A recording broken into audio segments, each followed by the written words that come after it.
Hey guys, welcome back to the channel, another Swiss001 video, and welcome back to the newly released Microsoft Flight Simulator 2020. Or actually, it's not that new anymore, is it? I mean, it came out in August, which is 4 months ago already, which is quite crazy to think about. Yes, this flight simulator, in other words, has had some time to develop. What I mean by that is, you know, that in the beginning, when flight simulators and in general games are released, they are not particularly the best, right? For example, right after the release of a game, or in this case a simulator, developers obviously hadn't had time to come up with some mods of them, develop them, and something's gone very wrong here. So yes, for example, for the last few months, we've only been able to fly in Microsoft Flight Simulator 2020 with the basic planes that come with it, like this CJ4, which I do like a lot and works very well. Or is that true? Yeah, let's maybe check out some add-on planes that are actually serious that have been released for the Microsoft Flight Simulator. Again, it's been 4 months now, so yes, definitely, we can already see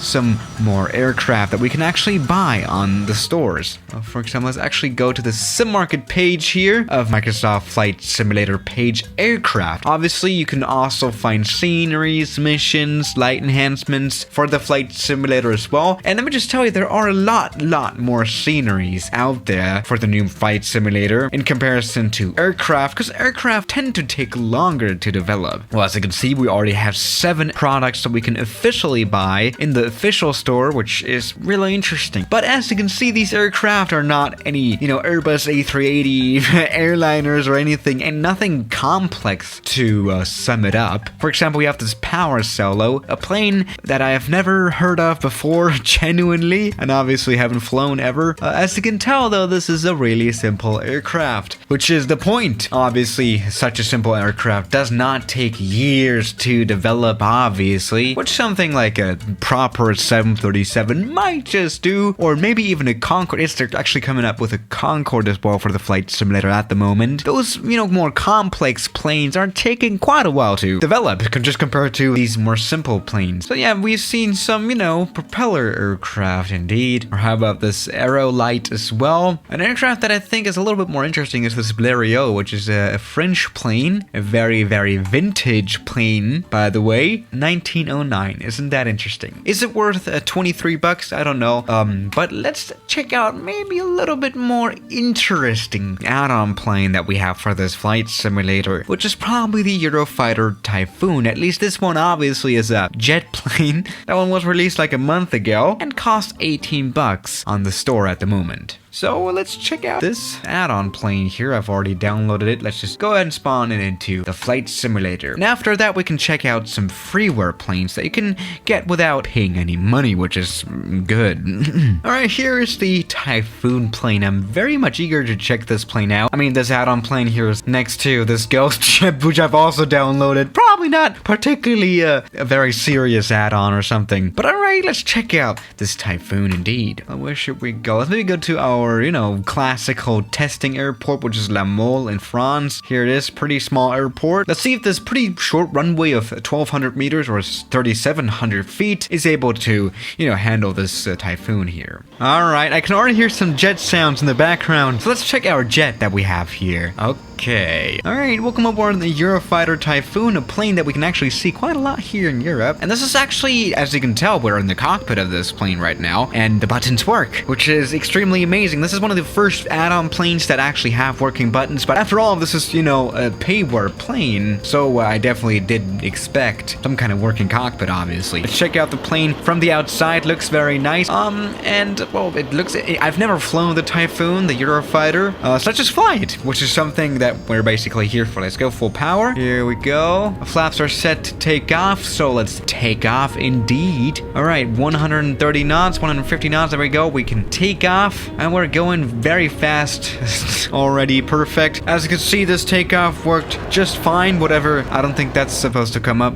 And as you can already tell, we are flying at a little bit of a speed, indeed. Now, I don't think that we have afterburners displayed here in the flight simulator. At least we cannot see it. Maybe we have to turn it on still, or maybe the Eurofighter does not even have afterburners, which I very highly doubt. But what this plane definitely is the fastest plane that there literally is in the flight simulator. Jesus Christ, we are super fast. We are right now 1,400 knots fast, which is I think very easily 2,500 kilometers per hour, which is just crazy. And it's not crash here into that mountain, even though that's gonna happen, isn't it?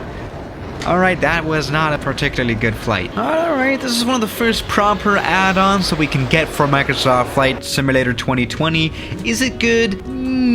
Yeah, I mean, it's $18, which is really not too much for an aircraft model. I've paid $80, like genuinely. But I do expect a little bit more quality when it comes to, you know, just realism and detailism, level of whatever. See, you cannot use most of these knobs here, though. Here, this one does not work. And most of them are actually just like to look cool and all that stuff. But something that is definitely missing about this add-on plane is the ability to shoot weapons. Well, or missiles or well, we have no weapons on board, basically. This is kind of disappointing for a fighter jet. But that's a whole nother story, isn't it? Alright, so but we do have some, well, free add-on planes as well for this flight simulator, like this freeware CRJ 700. See, this one now actually has working cockpit. Let's check that one out real quick as well. We can just download it for free. Let me just mention that again. Here we go. This is the Bombardier CRJ 700. Quite a lot slower of an aircraft, but let's go ahead and fly it. Also out of La Mole Airport. See how that works. Let's check it out.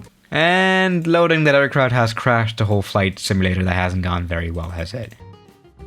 So this is actually interesting because the CRJ just doesn't work here in the flight simulator. When I try to load it, the simulator crashes for some reason, which is obviously very, very unfortunate because this CRJ is actually pretty nice. For some reason though, it doesn't work. As you can see, we have cockpit. The thing is though, this cockpit here is actually not that cockpit of a CRJ, but the cockpit of a CJ4 plane, the plane that we've had in the very beginning of this video. Yes, they did not actually model the CRJ cockpit for some reason. I don't know. Again, it's all a matter of time when we actually see proper planes for this flight simulator and not, you know, CJ4 ripped off planes, of course.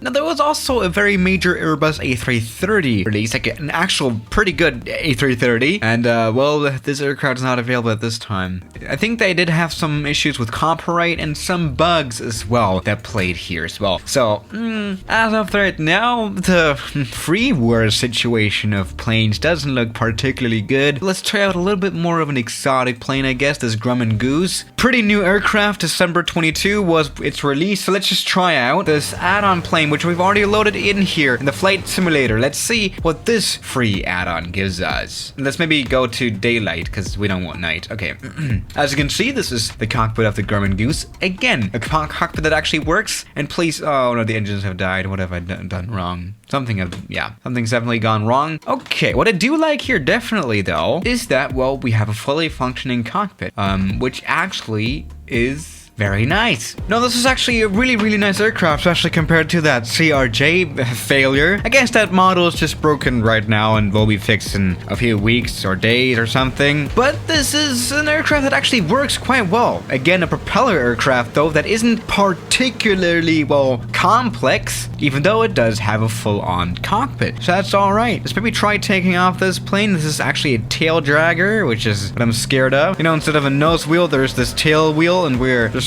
rolling here. I think we can take off. Yeah, this is a really nice classic aircraft. Actually, this plane is so classic that the airspeed was still measured in miles per hour, which is very interesting. Like, I genuinely have no idea what to do with that now. But that's a whole other story. Here we go. We are nicely flying along in Microsoft Flight Simulator 2020 in a freeware Grumman plane. And things actually work here. I think we will see a lot of more aircraft just like this one has developed quite nicely, and even freeware, just, you know, like this one actually is, in the very near future. You know, the big developing studios that actually make add-on aircraft are working hard on their true-to-life realism planes. Meanwhile, we can play around with the Grumman here, for example, while we wait for something like an actual CRJ or a Concorde to be released, which I'm very much looking forward to that. So, yeah, guys, that is what Microsoft Flight Simulator's add-on market is. And yeah, I'll see you tomorrow. As always, good night.